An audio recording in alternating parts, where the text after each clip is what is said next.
बिस्मिल्लाहिर्रहमानिर्रहीम। अस्सलाम वालेकुम नाज़रीन, मैं हूं एहसन हमीद राजा और आप देख रहे हैं प्रोग्राम कश्मीर डिबेट। नाज़रीन, आपको बताएं कि आज जो हमारे मेहमान हैं शेख अब्दुल मतीन, जनरल सेक्रेटरी हैं हुर्रियत कॉन्फ्रेंस के, और दूसरे जो हमारे मेहमान हैं डॉक्टर मोहम्मद यासीन मलिक, तर्जमान अमीर तहरीक लब्बैक हाफिज़ साद हुसैन रिजवी के ये तर्जुमान हैं।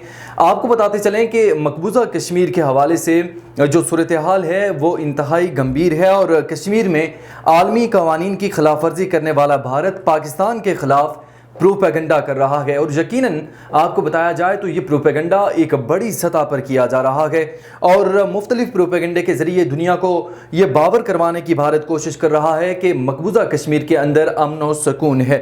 शेख अब्दुल मतीन साहब, आपसे पूछूंगा कि ये तमाम तर सिचुएशन जैसे प्रिवेल कर रही है, क्या समझते हैं कि इसमें पाकिस्तान कैसे किरदार अदा कर सकता है?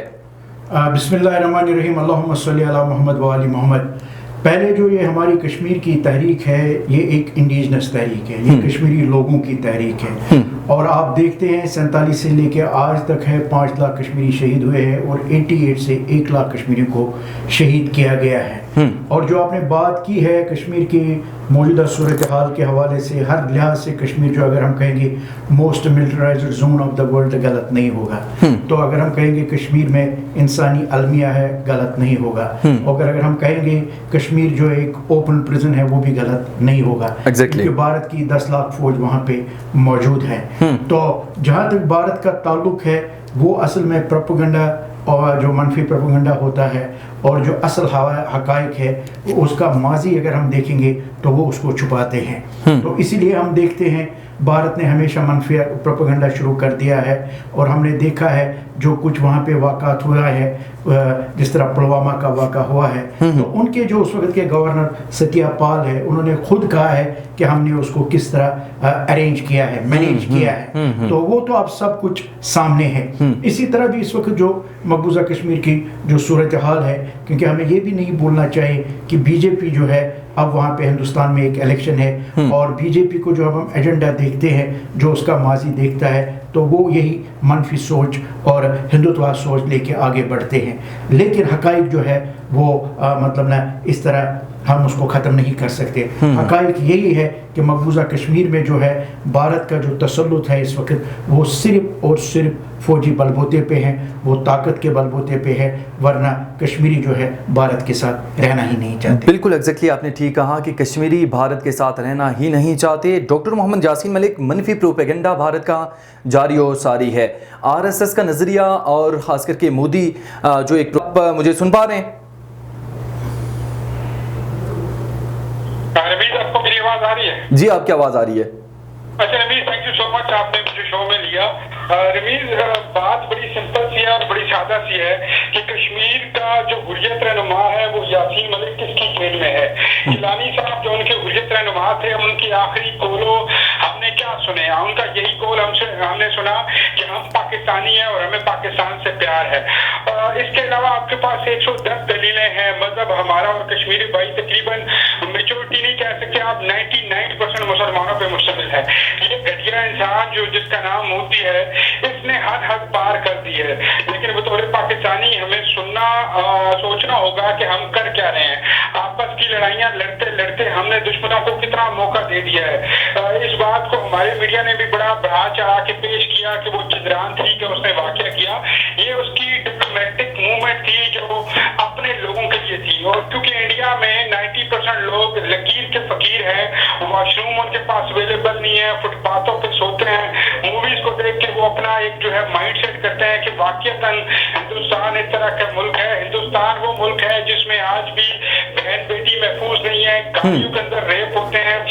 मणिपुर की मिसाल आपके सामने है कि वहाँ पे जितनी भी क्रिश्चियन कम्युनिटी की लड़कियां थी, बच्चियां थी, उनके साथ क्या किया गया। और ये जितनी भी जो थे मणिपुर के अंदर, आप कह लें 1-2 बच्चियों के साथ नहीं, सैकड़ों बच्चियों के साथ हिंदुओं ने वहाँ पे रेप किया। लेकिन जहाँ पे हमारे मीडिया को ये आवाज बुलंद करनी चाहिए थी दुनिया के सामने, हमारा मीडिया आपस की लड़ाइयों में पड़ के टीआरपी लेते हुए जो है ना वो लगा रहता है। मोदी का जो असल मुंह है वो है अखंड भारत, यानी हिंदुओं को ऊपर लेकर आना है।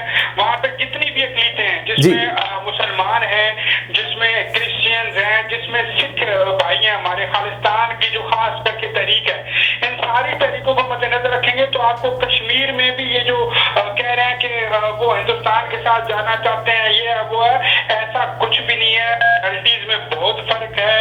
आप रियलिटी दिखा नहीं पा रहे, आपका मीडिया दिखा नहीं पा रहा, क्योंकि आपको किसी और लॉलीपॉप की तरफ लगाया गया है।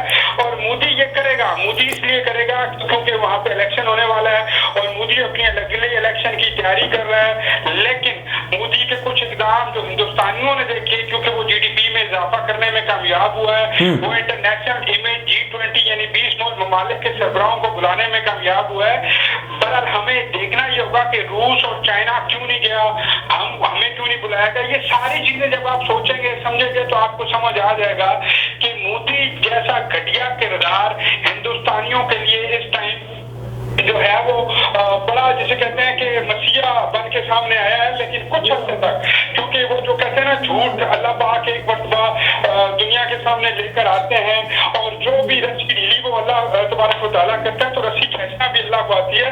तो जितने मुजालिम हैं ये देखिएगा, इस इलेक्शन में भी उसके मुंह पे लगेंगे और आने वाले वक्त में भी आप देखेंगे कि ये जो है वो सर के बल नीचे गिरेगा और इसकी इकॉनमी भी गिरेगी। और चंद्रयान 3 जो मुझे लगता है कि 2 नंबर से एक वाकया है जिसको बड़ा बढ़ा चढ़ा के पेश किया गया, ये भी दुनिया के सामने एक्सपोज होगा। डॉक्टर मोहम्मद यासीन मलिक, आपसे इस हवाले से भी पूछूंगा कि ये तमाम तर सिचुएशन जो आपने बयान की, और ख़ास करके जो कश्मीर का इशू है आलमी फोरम पे कैसे उठाया जा सकता है सही तौर पे और सही मायनों में, और ख़ास करके अगर बात की जाए मुस्लिम जो कंट्रीज़ हैं उनके अंदर भी एज सच उस तरह प्रिवेल नहीं कर रहा, वो कंट्रीज़ भी सपोर्ट नहीं कर रही जैसे उन्हें करनी चाहिए। देखिए रमीज, मैं कोई बात करने लगा हूँ, हो सकता है आप भी इत्तेफाक ना करें। बाहर में जाए वो अक़वाम मुत्तहिदा, बाहर में जाए ये इंटरनेशनल फोरम्स जिसमें सऊदिया जो है वो हमें मुरीद नजर आता है, गुलाम नजर आता है अमेरिका का, और बाकी गुलाम नजर आते हैं। हमें जहाद का ऐलान करना चाहिए बड़ी मदद के साथ, हमें हाफिज सईद साहब को रिलीज देनी चाहिए, हमें बाकी मजहबी जमातों को इकट्ठा करना चाहिए, इनको मुंह तोड़ जवाब देना चाहिए, इनके मुंह पे जमाटा लगना चाहिए। जब तक बम्बई जैसे वाकई इनके मुंह पे नहीं लगेंगे। एपीएस में हमारे बच्चों को सर पे गोलियां मारी गई रमीज, हमने बीच में सुलह की, हमने आके सुलह की, हमारे कश्मीरी भाइयों को मारा गया, हमने सुलह की, हमने 1 मिनट जुमे वाले दिन खड़ा होके अपना बतौर कौम तजाद रिकॉर्ड कराया। हम अल्हम्दुलिल्लाह सलाउद्दीन अय्यूबी के मानने वाले हैं, हम अल्हम्दुलिल्लाह उस नबी करीम के मानने वाले हैं जिनका फरमाने अलीशान है कि मुसलमान आपस में भाई भाई हैं। तो हमें ये अक़वाम मुत्तहिदा की तरफ किसी की तरफ नहीं देखना। हालात का रोना नहीं है। ग़ज़वा बदर में 313 सहाबा किराम से तो करीम आका ने ये नहीं कहा कि आज हमारे पास दौलत मालो ज़र नहीं है, कहा कि अल्लाह तबारक व तआला के लिए उठाओ तलवार। तो हमें आज तलवार उठानी होगी, हमें आज बंदूक उठानी होगी। वक्त की जरूरत है कि इस हिंदू बनिए को जो है वो मुंह तोड़ जवाब दिया जाए और इसको लगाम डाली जाए, वरना कल ये पाकिस्तान के लिए भी नुकसानदेह होगा और पूरे खित्ते के लिए ये नुकसानदेह होगा, बल्कि ये इस टाइम नुकसानदेह बन चुका है। शेख अब्दुल मतीन साहब, आपकी जानिब आऊँगा। जैसे डॉक्टर मोहम्मद यासीन मलिक ने इस हवाले से भी बात की कि मणिपुर में बढ़ते हुए फसादात और ख़ास करके अक़लियतों के हवाले से आप देखें तो पूरे हिंदुस्तान में उनके ख़िलाफ़ भी मज़ालिम ढाए जा रहे हैं, और भारतीय जो रियासतें हैं वो तशद्दुद की कार्रवाइयाँ वहाँ पे बढ़ती जा रही हैं। वहाँ पे सिख कम्यूनिटी अगर आप देखें तो पूरे अक़वाम आलम में जहाँ जहाँ वो पाए जाते हैं वहाँ पे वो आज़ाद खालिस्तान की तहरीक चला रहे हैं। मुसलमानों का आप देख लें वहाँ पे क्या हाल है, ये तमाम तर चीज़ें वहाँ पे हैं। लेकिन अक़वाम आलम की और जो ख़ास करके P5 जो कंट्रीज़ हैं उनकी खामोशी, ये क्या लम्हा फ़िक्रिया नहीं है? देखिए, इसमें दूसरी बात नहीं है कि भारत का जो असल में चेहरा है वो अब सामने आया है। बीजेपी की जो हुकूमत आई है उससे एक बात अब वाज़ह हो गई है कि भारत असल में यही है, उसका जो मकरूआ चेहरा है वो यही है। इसका मतलब है कि भारत ने एक लिबादा ओढ़ा हुआ है, यानी जिसको हम कहेंगे सो कॉल्ड डेमोक्रेसी का, सो कॉल्ड सेकुलरिज्म का। लेकिन अब आप देखिए, जब आप इन अक़लियतों को वहाँ पे देखते हैं, भारत में कौन से अक़लियत है जो वहाँ पे महफूज है। हम सिर्फ मुसलमानों की बात नहीं करेंगे। अभी आपने मणिपुर का वाक़ा पेश किया है, अभी आप देखिए सिखों के साथ क्या किया जाता है, दलितों के साथ जो निचली जात वाले हिंदू है उनके साथ क्या किया जाता है, क्रिश्चियनों के साथ क्या किया जाता है। इसका मतलब है कि भारत में जो अक़लियतें हैं वो वहाँ पे महफूज नहीं है, वो गैर महफूज है। अब जहाँ तक ताल्लुक है अक़वाम आलम का P5 का जो आपने बात की है, देखिए जहाँ तक हम कश्मीर की बात करेंगे, कश्मीर कोई दुतरफा मसला नहीं है, या कश्मीर कोई एक ऐसा मसला नहीं है जो भारत और कश्मीरों के दरमियान कोई मसला है, बल्कि कश्मीर की एक बैनुल अक़वामी हैसियत है। इसलिए बैनुल अक़वामी हैसियत है क्योंकि अक़वाम मुत्तहिदा की सलामती कौंसिल में 18 करारदादें कश्मीर के हवाले से पास हो चुकी हैं। यानी United nation human rights commission की 2 वाज़ेह रिपोर्टें हमारे सामने हैं, जो 2018 में भी आई है, 2019 में भी आई है, जिसमें कहा गया है कि मकबूजा कश्मीर में हाईएस्ट लेवल पे इंसानी हुकूक की पामालियाँ हो रही है। तो होना क्या चाहिए जब ये मसला खुद अक़वाम मुत्तहिदा में मौजूद है, अक़वाम मुत्तहिदा की करारदादें मौजूद है, कश्मीरों से वादा किया गया है, भारत ने भी वादा किया, और आप देख लीजिए सितम ज़रीफ़ी भी देख लीजिए, जो मुल्क ये इस मसले को वहाँ पे लेके गया है, यानी पंडित जवाहरलाल नेहरू जो उस वक्त के वज़ीर आज़म थे, उसने अक़वाम मुत्तहिदा में भी वादा किया है, दिल्ली की राजधानी में भी उसने अपने पार्लियामेंट में इस वादे को दोहराया, और कश्मीर के लाल चौक में भी इस वादे को दोहराया कि वो वादा क्या है, कश्मीरियों को इस्तिस्वाब राय का हक दिया जाएगा। अब होना ये चाहिए था, ये जो अक़वाम आलम है जिन्होंने ह्यूमन राइट्स जो हम देखते हैं इस हवाले से कुछ आर्टिकल्स है, उसका मतलब है कि इंसानियत को बचाना है, फ्रीडम ऑफ प्रेस है, फ्रीडम ऑफ एक्सप्रेशन है, तो ये जो सब आर्टिकल्स उसमें मौजूद है, मकबूजा कश्मीर में इनकी खिलाफ वर्जी हो रही है। तो होना ये चाहिए था उन्हें एकदम अपने यानी भारत को रोकना चाहिए, और जो वो दर्ज देते हैं ह्यूमनिज्म का, इंसानियत का, उनको उस पे अमल पैरा करना चाहिए, जो ह्यूमन राइट्स की वायलेशन हो रही है, और उसमें उनको क्या करना चाहिए, उसूल के साथ और मसावात के साथ। लेकिन हम जब मकबूजा कश्मीर की तरफ देखते हैं तो उनके कान भी बंद हो जाते हैं, उनकी ज़बानें भी बंद हो जाती हैं, उनके आंखें भी बंद हो जाती हैं, और वजह जो है वो है economical interests. Doctor Yasin Malik, आपकी जानिब बढ़ूंगा और आपके इस हवाले से भी आपको बताता चलूँ कि निगरान वज़ीर-ए-आज़म का दौरा अक़वाम मुत्तहिदा और सलामती कौंसिल से खिताब भी होना है, और कश्मीर का एजेंडा भी सरफ़हरिस्त है। आपसे अगर इस हवाले से बात की जाए कि वज़ीर ख़ारजा, निगरान वज़ीर ख़ारजा भी उनके साथ मौजूद हैं, और ये एक और फोरम है कि जहाँ से मसला कश्मीर को डिस्कस किया जाएगा, क्या समझते हैं कि खाली डिस्कस करने से, खाली वहाँ पे स्पीच में कश्मीर का इशू उठाने से ये जो मज़ालिम हैं वो कम हो सकेंगे, या जितनी भी चीज़ें वहाँ पे चल रही हैं उन पे पेशरफ्त हो सकती है, ये मुमकिनात में से है? रवीज़, मैंने तो आपको पहले कहा, मेरा बड़ा सिंपल सा फार्मूला है और सिंपल सी बात है कि क्या आज से पहले जितने भी वज़ीर-ए-आज़म थे पाकिस्तान के, ज़ुल्फ़िकार अली भुट्टो से आप शुरू करें, आप आए मियां नवाज शरीफ से होते हुए शहबाज शरीफ की बात करें, इमरान खान की बात करें, क्या सब ने इंटरनेशनल फॉर्म यूज नहीं किए? देखिए, आपको इस बात को समझना होगा कि एक छोटा सा इसराइल जो 15 लाख 17 लाख की आबादी का मुल्क है, वो अपनी बात मनवा लेता है, और आप 25 करोड़, और जब आप दुनिया में बात करता है तो 56, Indonesia, Malaysia, Dubai, Abu Dhabi, Saudi Arabia, आप ममालिक के नाम गिनते जाएं, अफ्रीका के अंदर भी मुस्लिम ममालिक मौजूद हैं, तो आपको शर्मिंदगी दर शर्मिंदगी मिलेगी कि आपकी दुनिया बात नहीं सुनती। और जब आपने कल तलवार उठानी है तो आज क्यों नहीं आप दुनिया को बताना चाहते हैं कि जब हम पे जुल्म होगा, हमारे भाई पे जुल्म होगा, तो हम खड़े रहेंगे। मेरे कायद मोहतरम ने वजीराबाद के अंदर अपने तकरीबन 25-30 हज़ार लोग सामने खड़े थे, तो पूछा कि क्या कश्मीर चलोगे, तो सब ने कहा हाँ हम चलेंगे। हमारी कौम, हम मुसलमान कौम बर्दाश्त नहीं कर सकते हैं, हम भूखे रह सकते हैं, हम काटाकशी कर सकते हैं, लेकिन हम जुल्म होते हुए बर्दाश्त नहीं कर सकते। ये हमें बतौर कौम और हमारे हुक्मरानों को खास करके सोचना होगा कि क्या अगर जो है जुम्मे वाले दिन 1 मिनट हमें खड़ा करके इसका हो सकता है, या अक़वाम मुत्तहिदा के अंदर क्या एक इमोशनल तकरीर करने के बाद सब मामला खत्म हो जाता है? ऐसी बात नहीं है रमीज, पूरी दुनिया को पता है कश्मीर के ऊपर जुल्म हो रहा है। अगर फौरन के ऊपर आवाज उठाना की बात है तो तैयब उर्दगान से ज्यादा कौन उठा सकता है? लेकिन बड़ी माजरत के साथ मैं तैयब उर्दगान को भी मुनाफिक ही कहूंगा, क्योंकि उन्होंने आज तक प्रैक्टिकली कुछ नहीं किया। वो कश्मीर की आवाज उठाते रहे, फिर मोदी को मिले भी, वो कश्मीर की आवाज उठाते रहे, फिर वो इंडिया की G20 में भी शामिल हुए, वो कश्मीर की आवाज उठाते रहे, लेकिन वो हर जगह यासीन मलिक लेकिन बाइकाट या फ्रांस की जो वाकया हुआ, इस पे बाइकाट का ऐलान क्यों नहीं किया गया? यासीन मलिक, से निकलना होगा, हमें इकोनॉमी के रोने से रोना होगा। इससे बदतर क्या मुल्क की हालत होगी रमीज जी? देखिए कितने का पेट्रोल है आजकल, एग्जैक्टली वैसे भी मर रहा है, एग्जैक्टली आपको डॉलर मिल रहा है, गरीब वैसे भी मर रहा है। आपने سرداری دکھائیں گے, اقبال رحمۃ اللہ علیہ کے فرمانوں کے مطابق اس مسلمان کی شخصیت بنیں گے جس نے اللہ تبارک و تعالیٰ پہ اپنا ایمان دینا اور کریم آقا کے جو دستور ریاست تھا اس کو اپنانا ہے, تو دیکھیے گا یہ ڈالر کی کیا مجال, کیا اوقات نیچے نہ آئے, جس پیٹرول کی کیا مجال, کیا اوقات نیچے نہ آئے. ڈاکٹر یاسین ملک, آپ کا پوائنٹ آ گیا. شیخ عبد المتین صاحب, فالس فلیگ آپریشن کے حوالے سے میڈیا پر چل رہا ہے اور وہ اس کا سہارا لے رہی ہے. ایسے آپریشن ویسے بھی ہوتے رہتے ہیں جب الیکشن قریب آتا ہے. اس حوالے سے آپ کیا کہیں گے کہ کوئی ایسا آپریشن, کیونکہ ظاہر ہے ان کے میڈیا پہ بہت زیادہ چل رہا ہے, تو ایسا آپریشن کر کے مودی حکومت کیا چاہ رہی ہے؟ کیا مودی دوبارہ سے اقتدار میں آنا چاہ رہے ہیں؟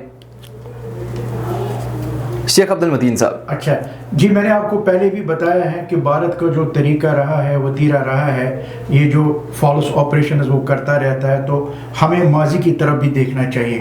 تو ہم نے دیکھا ہے کہ جتنے بھی وہاں پہ اٹیکس ہوئے ہیں, بعد میں جب اس کا کمیشن بیٹھ گیا اور جو رپورٹ سامنے آئی تو ہم نے دیکھا کہ بھارت کی خود جو اس میں لوگ جو ہے ملوث ہے اور منظم طریقے سے وہ اس چیز کو کرتے ہیں. تو اصل میں جو ہے بھارت کی جو سبکی ہے, آپ نے دیکھا G20 تو بھارت نے یہاں پہ انعقاد کرایا ہے, لیکن آپ دیکھ لیجئے جو دو ممالک ہے جو ایک پاور رکھتے ہیں, ایٹامک پاور ہے, یعنی چائنا اور رشیا, وہ نہیں آئے ہیں. وہ بھی پاکستان کی پالیسیز کا ہی تسلسل ہے. آپ یہ کہہ سکتے ہیں کہ یہ کامیابی ہے کہ اس سے پہلے بھی جب سری نگر میں کروایا گیا G20 کا اجلاس, اس میں بھی ترکیہ آپ کہہ سکتے ہیں, چائنا کہہ سکتے ہیں, مینس جو کنٹریز یہ سمجھ رہی تھی اس نے پاکستان کی پالیسیز کو آن کیا. نہیں, اس میں کوئی دوسری بات نہیں ہے. پاکستان نے جو وہاں پہ یعنی پالیسی اپنائی ہے, یہ جو ان کے ساتھ ممالک سے انہوں نے رابطہ کیا ہے, اور یہ جو وہاں پہ سیکٹریز لیول پہ جو وہاں پہ مقبوضہ کشمیر میں ہوا ہے, تو اس میں جو ان کا عمل دخل ہے, کشمیری جو ہمیشہ بھی پاکستان کی جو بھی بات کشمیر کے حوالے سے ہوتی ہے ہم اس کو سراہتے ہیں. لیکن ہمارا جو اصل میں پوائنٹ ہے وہ یہ ہے کہ ہمیں جس دشمن کے ساتھ مقابلہ ہے وہ بہت ہی مکار بھی ہے, چالاک بھی ہے, پہتیرے بھی بدلتا ہے, ٹائم ڈیلے بھی کرتا ہے, اور اس کو انسانیت کے ساتھ کوئی سروکار نہیں ہے. اس لیے ہم سمجھتے ہیں کشمیر کا جو جہاں تک مسئلہ ہے, کشمیری کی عوام کی جہاں تک قربانیوں کا مسئلہ ہے, وہ کشمیریوں کی جو قربانیاں ہیں, تو آپ نے بھی دیکھا ہے وہ اس کا ہمیں کوئی مطلب نہیں ہے, نہ کاؤنٹ ہی نہیں ہے. شیخ عبد المتین صاحب, ایک اور چیز اس میں ایڈ کرتا چلوں کہ کیا معیشت کی بہتری اور خاص کر کے معاشی لحاظ سے جس طرح انڈیا سٹرونگ ہے, کیا یہ بھی میٹر کرتا ہے زیادہ ملکوں کے؟ دیکھیں, ممالک میں ان چیزوں کا ایک عمل دخل ہوتا ہے, اس میں کوئی شک کی بات نہیں ہے. جتنی آپ کی مضبوط اکانومی ہوگی اتنا ملک مضبوط ہوتا ہے. ہم اسی لیے کہہ رہے ہیں یعنی یہ جو پاکستان جتنا مضبوط ہوگا اتنا یعنی کشمیریوں کی جو ہے تحریک مضبوط ہوگی. میں صرف یہ گزارش کرنا چاہوں گا, وہ یہ ہے کہ ہمیں جو ہمارا جو دشمن ہے وہ ہے بھارت ہے, اس کا ماضی ہمارے سامنے ہے. ہمیں جو بھی پاکستان نے آج تک کشمیر کے حوالے سے کیا ہے, کشمیری جو ہے وہ ہمیشہ یاد رکھنے والی قوم ہے, وہ احسان فراموش نہیں ہے, وہ اس کو سراہتی ہے. لیکن آپ کو یہ بھی ذہن میں رکھنا چاہیے, یہ جو کشمیر ہے اس کو جگلر وین قائد اعظم نے فرمایا ہے, اور پاکستان ہے جو ہے وہ کوئی ملک کی مدد نہیں کرتا ہے, بلکہ پاکستان اس کا ایک فریق بھی ہے اور وکیل بھی ہے. اس لیے پاکستان پہ دوہری ذمہ داری عائد ہوتی ہے. انفارچونیٹلی جو ہم دیکھتے ہیں یہ جو حکمران ہیں جو یہ آپس میں دست گریبان ہوتے ہیں, اس کا ایک بڑا برا امپیکٹ کی تحریک آزادی پہ پڑتا ہے. جہاں تک پاکستان کے عوام کی تعلق ہے, ان کی دل کی دھڑکنیں ہمارے ساتھ دھڑکتی ہے, اور یہ محبت یک طرفہ نہیں ہے. مقبوضہ کشمیر کے عوام اس سے زیادہ اور کشمیری اس سے زیادہ پاکستان سے محبت رکھتے ہیں اور محبت کرتے ہیں. تو میرے کہنے کا غرض یہ ہے کہ ہمیں کشمیر کے مسئلے میں ٹوٹلٹی میں دیکھنا ہے, اور جتنے بھی کشمیر کے محاذ ہیں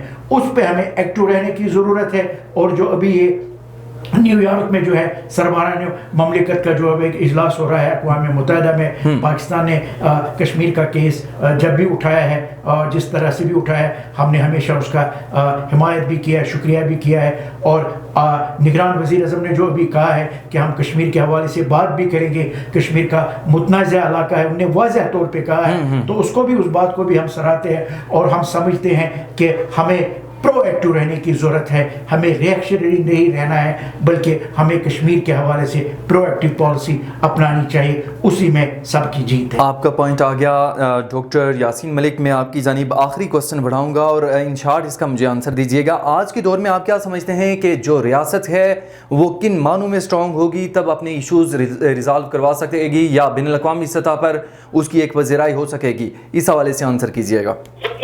आज भी मेरा मुल्क पाकिस्तान स्ट्रॉन्ग है, हर चीज अच्छी है, सिर्फ गैरत की कमी है, अच्छे हुक्मरान की कमी है। मुल्कों के ऊपर बुरान आते रहते हैं, इकॉनमी के बुरान भी आते हैं। जापान आपका डिफॉल्ट हो चुका, आप खुद कहते हैं। चाइना में 1960 में जो है वो 30 लाख लोग मर गए खुराक से।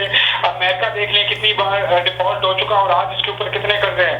इंडिया की क्या औकात है, सिर्फ ये मूवीज और मीडिया और नंबरों के हवाले से ही जाना पहचाना जाता है। बाकी आप जाके मुंबई और दिल्ली की हालत देखें, उत्तर प्रदेश हालत की जाकर हालत देखें तो आपको मालूम होगा कि कितने लोग आज भी भूखे सोते हैं और सड़कों पे गुजार रहे हैं। सिर्फ एक हमारे यहाँ गैरत की कमी है और हमारे लीडरशिप की कमी है। ऐसा लीडर आए जो मुंह तोड़ जवाब दे, जो हाथों से भी जवाब दे, आंखों से भी जवाब दे, कान से भी जवाब दे, पाँव से भी जवाब दे, तो देखिएगा इनकी औकात क्या है। सब अच्छा हो जाएगा, सब बेहतर हो जाएगा। हाफिज साहब ने कुछ दिनों से इनिशिएटिव लिया है, मैं 300 रुपए तक जो है वो डॉलर इससे नीचे आना शुरू हुआ है। तो इसका मतलब ये है कि डंडा पीर बंदा सीधा तीर। फिर आप चीनी आपकी 30-40 रुपए 50 रुपए कम हुए तो उसका मतलब है ये भी बेहतर हो गया। तो उसका मतलब ये है मेरे भाई, सिर्फ एक अच्छा लीडर चाहिए, एक अच्छा लीडर चाहिए और बतौर कौम हमें अपना फर्ज अदा करना है। आप बैंकर बैठे हैं तो आप अपना 100% दें, जो पुलिस वाला है वो अपना 100% दे, जो मौलवी मेंबर दस्तूर पे बैठा है वो अपना 100% दे। हर बंदा अपना 100% देना शुरू हो जाए तो इंशाअल्लाह मुल्क अल्हम्दुलिल्लाह सुम्मा अल्हम्दुलिल्लाह इस खित्ते का बेहतरीन मुल्क है। मल्ले वकू के हिसाब से भी बतौर मुसलमान पूरी दुनिया के अंदर किसी मुल्क में इतना जज्बा बलबला नहीं पाया जाता जितना मेरे प्यारे पाकिस्तान में पाया जाता है।